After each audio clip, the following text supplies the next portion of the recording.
Welcome to While You Were Pooping. Today, we're looking at one of the most bizarre and extreme ideas of the Cold War.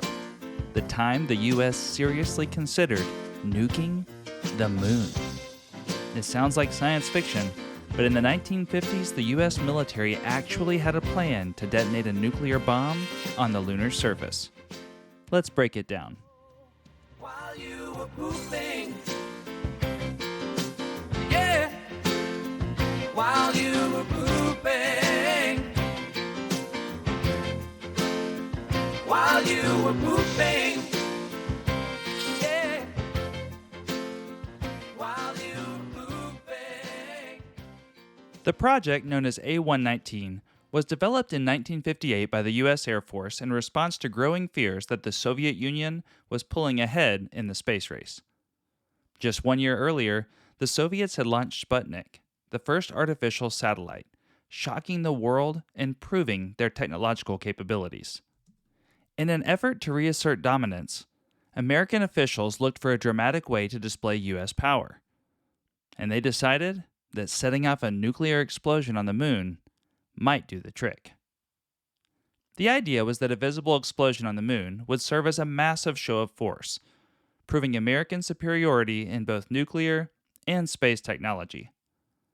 The plan called for a W-25 warhead, a relatively small 1.7 kiloton nuclear device, to be launched aboard an intercontinental ballistic missile.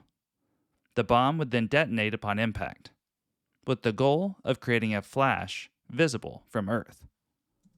One of the scientists involved in the project was Carl Sagan, who later became famous as an astrophysicist and science communicator. At the time, Sagan was a young researcher studying how a nuclear blast might disperse dust and create a visible glow. Ultimately, the plan was scrapped for several reasons. First, there were concerns that the explosion wouldn't actually be visible from Earth, making the entire effort pointless. Second, scientists worried about contaminating the moon with radioactive fallout, potentially harming future space exploration. And finally, U.S. officials realized that a successful space mission, like landing on the moon, would be a much better way to assert dominance than blowing it up. The existence of Project A-119 remained classified for decades before being revealed in the late 1990s.